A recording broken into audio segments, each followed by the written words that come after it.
Sziasztok, én Renától vagyok, ez pedig itt az új iPhone 16e, a legolcsóbb iPhone jelenleg az Apple kínálatában, ami gyakorlatilag az SE helyére jött, de ez most Special Edition helyett simán E, azaz economy kiadás. Az átlag technológiával nem foglalkozó felhasználóknak, vagy nagyiknak, illetve cégeknek jól jöhet ez a telefon, a tech rajongók pedig utálni fogják.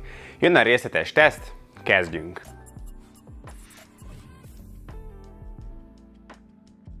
A kicsomagolást a hands-on videóban már mutattam, a lényeg csak az, hogy mit adnak a telefon mellé. Jár egy szőtt USB-C USB-C kábel, SIM kiszedő, valamint gyors üzembe helyezési útmutató, és ennyi. A dizájnt is igazából már láthattátok, akár az előző videómban is, egy vékony és picike alutömbről beszélhetünk, melynek az elő- és hátlapja is üveg. A kijelzőt Ceramic Shield védi, a telefonnak pedig IP68-as védelme van, akár 6 méteres mélységig is meríthető 30 percig. A dizájnnak 3 megemlítendő eleme van, a műveletgomb, ami programozható, nincsen tehát kétállású némítókapcsoló, a kamera rész, ami a 300 000-es ár ellenére csak egy kamerát ad, valamint a notch, mert nincsen dinamikus sziget, itt még a régebbi notch mögött kapott helyet a selfie kamera és a 3D-s feloldáshoz szükséges szenzorok. A dizájn az vagy tetszik, vagy nem, az biztos, hogy a telefon pici, kompakt és nagyon minőségi.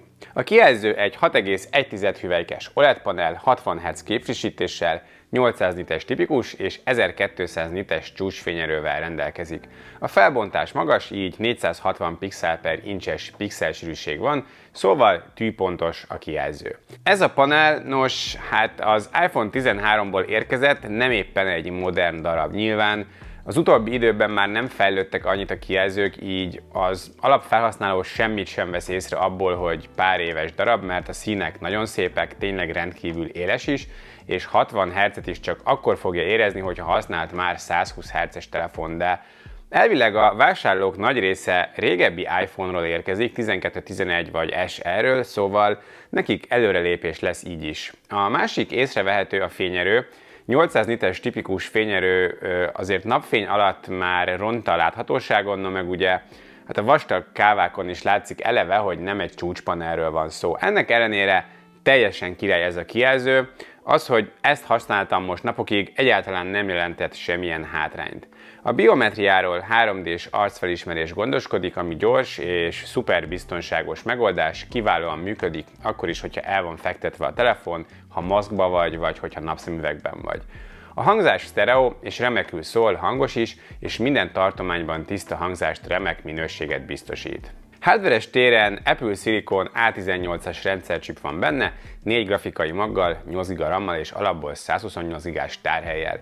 Ez gyakorlatilag azt jelenti, hogy az árkategóriájában körülbelül ez a legerősebb telefon, a benchmark tesztek pont ezt mutatják, és még úgy is, hogy egyel kevesebb grafikai mag van benne, az iPhone 16-ban levő A18-hoz képest is. A stressztesten kiváló, főleg a méretét is nézve, gyakorlatilag az androidos konkurenseket teljesen lenyomja, 87%-os stabilitással fut és közben tűzforró se lesz, csak simán kellemes szintig melegszik át. A játékok is tökéletesen futnak rajta, Aszfaltot és Genshint is próbáltam, mindkettő magas beállításokon megy, akadásmentesen, simán. A játék közben is azért hamar átmelegszik, de nem csoda ugye a kis méret és az erős chip miatt, viszont soha nem lesz kellemetlen, nem lesz forró a készülékház. A szoftver az pedig nyilván az aktuális iOS, jelenleg 18.3.1, erről csináltam már egy részletes videót, így aki elmerülne az iOS-ben, neki itt van fent az erről szóló dedikált videóm nyilván. Annyit kell róla tudni, hogy nagyon könnyű használni és rendkívül jól működik az Apple ökoszisztémában, más iPhone-okkal, iPad-ekkel és Mac-ekkel tökéletesen együtt tud dolgozni. Az AI az pedig még mindig nincs az EU-ban, de a 16e is képes lesz futtatni az Apple Intelligence-t, amint ugye közzéteszi az EU-ban ezt az Apple. Adatkommunikáció szempontjából is olyan igazi economy megoldás, azért a legújabb dolgok nincsenek benne, nincsen Wi-Fi 7, de még 6E sincs, sima 6 van, vagy Bluetooth-ból is csak az 5.3-as van benne, és ugye nincsen infra sem. A Dual SIM persze adott egy fizikai plusz eSIM kombinációban. A lényeg itt a C1-es modem, ami az Apple saját modeme, Ez az első telefon, amiben ez van. Használat alapján nem érezni semmit, a vétel, a GPS, a telefonhívások minősége azok ugyanúgy kiválóak, mint eddig. Ami a lényeg, hogy elvileg ez a legtakarékosabb modem, ami valaha iPhone-ba került. És akkor innen át is térhetünk az aksira, ami iPhone-hoz képest méretes lett, 4005 mAh telep került bele. Az üzemidő átlag használat mellett remek, ami a telefon egyik erőssége. Normál használattal, netezéssel, social médiával, sok-sok fotózással simán hozta az egy napot, és még bőven maradt benne este is tartalék. Megnéztem, mi van, hogyha Netflixet nézünk rajta. 10 órát futtattam, 10 óra Netflix után félig felhúzott fényerőn is maradt benne még 54% aksi.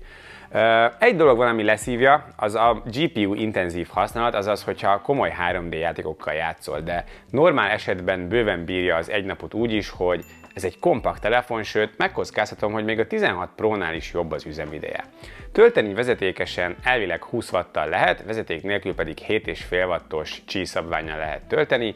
MagSafe érthetetlen módon nincsen rajta, nincsenek mágnesek, így önmagában MagSafe-es kiegészítők nem használhatók, maximum, hogyha MagSafe-es tokot veszel rá.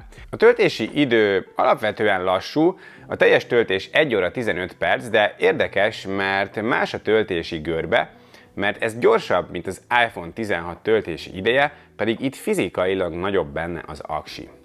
És a kamerák. A hátlapra egy kamera került, ezzel eléggé egyedülálló a 300 000-es árával. Ez egy 48 megapixeles egység, de nem a 16-ban látott darab, itt kisebb szenzormérettel és szenzorstabilizálás helyett optikai stabilizálással dolgozik. Az előlapon 12 megapixeles kamera csücsül, ami autofókusszal is rendelkezik. Nyilván itt sokan panaszkodnak az ultraszéles miatt, amit végül is értek, mert a konkurensek mind tudják, de hogyha új iPhone-t akarsz 300 000-ért, akkor el kell fogadnod az ultraszéles kamera hiányát. Na de nézzük a fotókat. Nappal jó fényviszonyok között kiválóak a fotói, igazából nem hiszem, hogy észrevehető különbségek lennének egy 16-tól vagy egy 16 Pro-tól. A képek élesek, remek a dinamika, jók a színek, elég jó, amit nappal nyújtani tud. Van kétszeres szenzorzoom, ami elméletileg ugye veszteségmentes kétszeres zoomot tesz lehetővé, és a képek így is szuperek. Maximum 10-szeres zoomig tudunk elmenni digitálisan, de azok már értékelhetetlen képek. Hogyha viszont kevesebb lesz a fény, vagy jön az éjszaka, akkor azért nyilván észrevehető a kisebb szenzor, vagy a senzor shift helyett az optikai stabi. Az éjjeli képek is teljesen jók egyébként, jó a dinamika, jók a színek, viszont sötétebb helyeken azért felfedezhető némi szemcsésedés vagy elmosódás. Ez különösen érezhető, hogyha kétszeres zoomot használunk, és ugye ilyenkor a szenzor az még kisebb részét használja. Összességében egyébként nagyon jók a fotók, ahogy a portrék is, szuper a háttér elválasztása, és a bőrtónus, a színek is jók. És a selfie kamera is kiváló darab, remek, részletes, jó selfie készíthetők vele. Videózni 4K 60 képkockával lehet maximum, mind az első, mind a hátsó kamerával. A felvétel képminősége kiváló, kiemelkedő ezen az áron. A színek, a részletesség, a dinamika kiváló, és hiába nincsen szenzorstabilizálás, az OS normál pen-tilt mozdulatoknál, vagy akár séta közben is szuperül teszi a dolgát. Éjszaka azért ugyanaz a szitu, mint a fotóknál, hogy érezhető a 16-hoz képest a kisebb szenzor, több a zaj és sötétebb a felvétel, de teljesen jól használhatók, és a zajszint is kordában van tartva. Összegzés. Alapvetően ez egy teljesen jó telefon, lehet vele telefonálni, jó a kijelzője, remek a kialakítása, kiemelkedő a szoftvere, remek az üzemideje, és egyébként teljesen jók a kamerák is. Hogyha az androidos konkurensekhez nézzük, akkor viszont itt nyilván mindenből sokkal elavultabb tulajdonságot kapunk ennyi pénzért. Mennyi az annyi? 300 000 az Apple-nél a 128 gigás, és 350, 450 a 256 és az 512 gigás. Utóbbi kettő az szerintem teljesen felejtős ennyiért, 99%-ban a 128-asat fogja mindenki választani. Listaáron nem éri meg, mert a 16-ot nem sokkal többért lehet venni hivatalos helyeken, ami azért érezhetően jobb telefon. Az E-jel az érezhetően az economit jelenti, a gazdaságosságot. A telefon minden porcikáján érezni a spórolást, de a listáron meg nem, ezért ennyiért húzós lett. Viszont szolgáltatói kínálatban már is más a helyzet, nagyobb csomagokkal bőven 200 000 forint alatt is kihozható, közepes csomagokban is ilyen 260 000 körül, ami azért már jóval barátságosabb ár. Az elsődleges vásárlók azok lesznek, akik csak iPhone-t akarnak, de nem érdekli őket kifejezetten a tech, akik csak egy erős, megbízható telefont szeretnének hosszú távra, a lehető legolcsóbban. Valószínűleg a vállalatok is ezt fogják venni céges telefonnak, hogyha Apple-ben gondolkoznak, no meg egy nagyinak is tökéletes választás lesz, hogyha mondjuk eddig is iPhone-t használt. Én az alapfelhasználóknak és a cégeknek simán ajánlom is, mivel telefonnak jó telefon, akik pedig tech-rajongók és érdeklik a részletek, a specifikációk, ők pedig messziről kerüljék el. Ti mit gondoltok róla? Gyűlölitek? Vagy vennétek? Mondjátok el kommentben. Köszönöm szépen a figyelmet, hogyha tetszett, akkor kérlek nyomj rá egy lájkot, és iratkozz fel a csatornámra, hogyha érdekelnek még hasonló tartalmak. Viszlát a következő videóban. Ciao.